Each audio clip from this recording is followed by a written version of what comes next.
Ipinagkaloob nila ang kanilang katapatan sa akin matapos kong makamit ang kalayaan sa pananalapi. Sinabi ni Shen Yuan kay Suksiwei, lumipat tayo ng apartment, mas malapit sa kumpanya mo. Namula si Suksiwei at tumingin sa lupa, iniisip sa sarili, gusto ko rin sanang mas gumanda ang buhay ng pamilya namin, pero sa kita ko ngayon hindi ko pa talaga kaya. Si Shen Yuan ay nagsabi, tutulungan kitang makahanap ng tirahan. Huwag mong alalahanin ang pera. Ako muna ang sasagot sa renta. Kapag kumikita ka na ng mas malaki, saka mo na lamang ako bayaran. Nagulat si Suksiwei. Shen Yuan, nagpapasalamat ako sa kabaitan mo, mahina niyang sabi, ngunit talaga hindi na kailangan. Sa isip ni Suksiwei, ginagawa na naman niya ito. Siya ako. Pagpasok ni Shen Yuan sa guwagon, sinabi ni Su Jingji, umalis na si Bayaw. Balik na rin tayo, ate. Hinilan niya ang braso ni Suksiwei. Makalipas ang ilang sandali, bumalik si Shen Yuan sa bahay ni Chen Na. Hinila siya ni Shen Suan at nagsabi, Kuya, bakit ka ngayon lang? Gutom na ako, umupo si Shen Yuan at sinabi, sa susunod, kung nagugutom ka, kumain ka na muna. Sumagot si Shen Suan, sinabi ni Hipag na kumain na ako, pero gusto daw niyang maghintay kasama si Xinyu hanggang dumating ka. Nahihiya naman akong kumain mag-isa, sabi niya habang pinapawisan. Sinabi ni Shen Yuan, ikaw. Nahihiya. Kung marunong ka talagang mahiya, bakit nandito ka pa at hindi pa umuwi?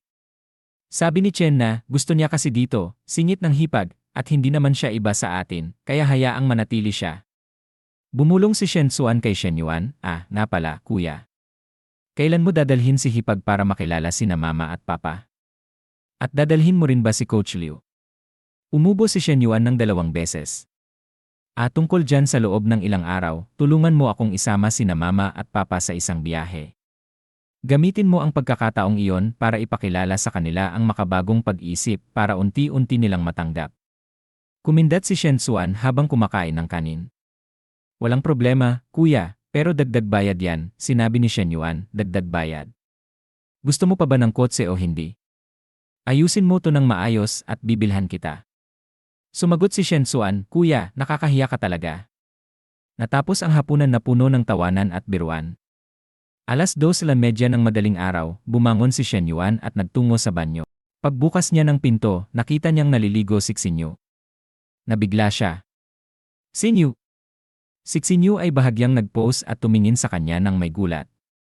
Mabilis na isinara ni Shen Yuan ang pinto at tinakpan ang mga mata. Mga kasalanan ko. Amitabha.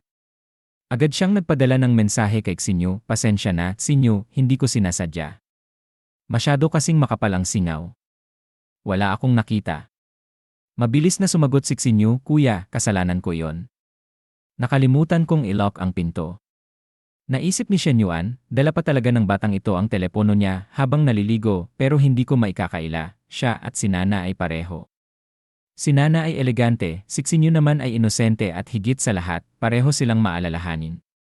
Sa silid ni Xinyu makalipas ang ilang sandali, namula siya at sinabi sa sarili, hindi ko akalaing ang unang makakakita sa akin ng ganon ay si Bayaw pero bakit hindi ako galit?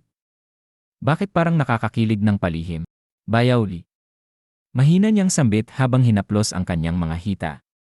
Kinabukasan, sa Yale, habang nagpo-pull up, tiningnan ni Shen Yuan ang system notification at sinabi sa sarili, malapit na sa 75 kilo ang bigat ko at bumaba na sa 15.3% ang taba ng katawan. Mukhang malapit ko nang matapos ang fitness mission. Sinabi ni Shen Yuan kay Liu Menglu, Coach Liu, sa loob ng ilang araw, samahan mo akong bumisita sa 2 ilen at isang yoga studio. Suriin mo ang operasyon, kalidad ng serbisyo, at kasanayan ng mga staff, tandaan mo ang mga kalakasan at kahinaan nila. Tanong ni Liu Menglu, bisitahin? Balak mo bang bilhin? Uminom si Shen Yuan ng tubig mula sa bote ni Liu Menglu at sinabing, binili ko na. Pero hindi pa ako pamilyar sa mga detalye. Nagulat si Liu Menglu. Kahit ang pinakamaliit na fitness club ay umaabot sa mahigit 1 milyon. Ang may pool ay hindi bababa sa 5 milyon, at kung maganda ang disenyo, lampas pa sa 10 milyon at bumili siya ng 2 ilen at isang yoga studio sa isang bagsakan. Lumabas ang system notification, natukoy ng system na sinimulan ng host ang pagsusuri ng kanyang mga negosyo. Ang negosyo ay dapat hindi lamang mapatatag, kundi mapalago at mapalawak. Dahil nagpakita ang host ng inisyatiba, inilabas ang bagong industry mission, timed mission, pataasin ang net profit ng Jingfu Health ng 5% sa loob ng 3 buwan. Gantimpala isa, ang sweldo at dibidendo mula sa Jingfu Health ay makakatanggap ng 3 ulit na cashback. Gantimpala 2, makakakuha ang host ng misteryosong bahagi ng kumpanya. Naisip ni Shen Yuan, talagang tinaasan ng system ang antas ng kahirapan sa sobrang sikip ng merkado, maliit man ang 5%, pero sa totoo lang, malaking hamon na iyon. Kung gusto kong mapataas agad ang kita, kailangan kong bawasan ang gastos at dagdagan ang halaga. 3 buwan lang hindi ko pwedeng sayangin ang oras. Tinuro ni Liu Menglu ang pisngi ni Shen Yuan. Hoy daddy, ano nang iniisip mo dyan? Sabi ni Shen Yuan, tungkol sa mga yuan at yoga studio, gamitin mo ang anumang paraan. Saliksikin, obserbahan, at bigyan mo ako ng tunay at kumpletong ulat. Hinawakan niya ang mga balikat ni Liu Menglu. Sabi ni Liu Menglu, ibig mong sabihin gusto mong maging espiya ako, daddy. Hehe, sige, ako na bahala, sabi niya habang nag-stretch. Kinabukasan, sa opisina ng chairman, naisip ni Shen Yuan, pero hindi matatapos agad ni Coach Liu ang pagsisiyasat. Kaya sa ngayon, kung gusto kong kumilos, ako muna ang kikilos. Sinabi ni Shen Yuan, Manager Jia, kumikita ng maayos ang mga yuan at ang yoga studio. Tanging ang medical check-up center na hawak mo ang halos walang kita. Hindi ba't dapat mo akong bigyan ng paliwanag? Sinabi ni Jia Nanshu, pangkalahatang tagapamahala ng Jingfu Medical Check-up Center, President Shen, mahirap talagang kumita ang mga check-up center sa Xinjiang. Marami na nga ang nalulugi. Sa totoo lang, medyo maayos pa ang kalagayan natin. Tiningnan siya ni Shen Yuan ng seryoso at malamig na nagsabi, ganoon ba? Pinawisan si Jia Nanshu at nagsabi, ngunit huwag kayong mag-alala. May plano na ako. Palalawakin ko ang mga business channel.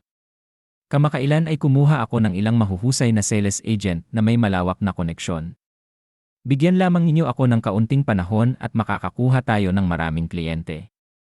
Kapag napahusay natin ang kahusayan ng mga empleyado, natural na tataas din ang kita.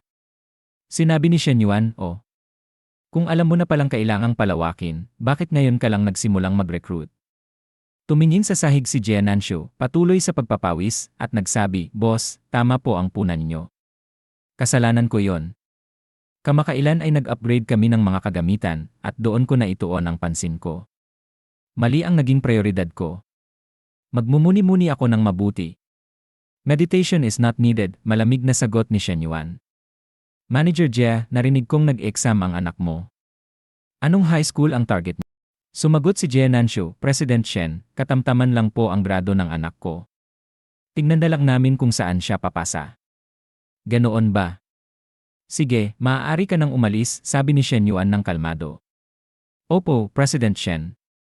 Tawagin lang ninyo ako anumang oras, sagot ni Jia habang lumalabas ng opisina.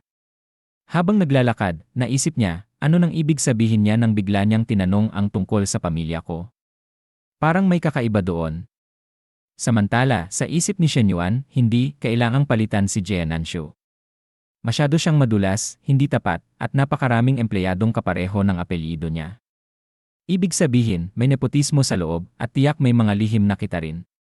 Pinindot niya ang intercom at sinabi, Sekretarya, pumunta ka rito sa opisina ko. Agad pumasok si Fu Yingzi at nagsabi, Boss. Kailangan niyo ako. Tiningnan siya ni Shen Yuan mula ulo hanggang hita at nagsabi, wala naman espesyal. Tinitignan ko lang kung nasasanay ka na sa trabaho mo rito. Sumagot si Fu Yingzi, maayos naman. Nag-adjust pa lang ako pero mababait ang lahat. Sinabi ni Shen Yuan, syempre. Walang empleyado rito ang maglalakas loob na bastusin ka. Bilisan mo lang ang pag-angkop para mailipat kita agad. Magtrabaho ka ng maayos. Pagkalipas ng 2 buwan, bibigyan kita ng sasakyan na nagkakahalaga ng 200,000 yuan. Namula si Fu Yingzi. 200,000? Boss, totoo po ba yan? Ngumiti si Shen Yuan. Niloloko ba kita? Boss, sobrang bait ninyo. Tungkol pala sa school project, bukod kay Luxinyo, wala pa ring investor ang 4 na babae. Araw-araw nila akong tinatanong Sabi niya. Sagot ni Shen Yuan, walang madali. Isantabi mo muna yan. Habang nakasandal sa upuan, inisip ni Shen Yuan, ang ilang bagay ay kailangang dahan-dahanin. Kahit ang isang maid squad ay kailangang buuin isa-isa. hindi pwedeng apurahan. At dito na nagtatapos ang video natin ngayon. Maraming salamat sa panonood, sobrang na-appreciate ko kayo lahat. Kung nagustuhan nyo ang content, huwag kalimutang i-like at mag-subscribe para hindi nyo ma-miss ang susunod na mga videos. May gusto kayong sabihin o may tanong? Mag-comment lang sa baba, gusto kong marinig ang opinyon nyo. Hanggang sa susunod mga kagoto. Stay awesome, stay curious, at kita-kits sa next video.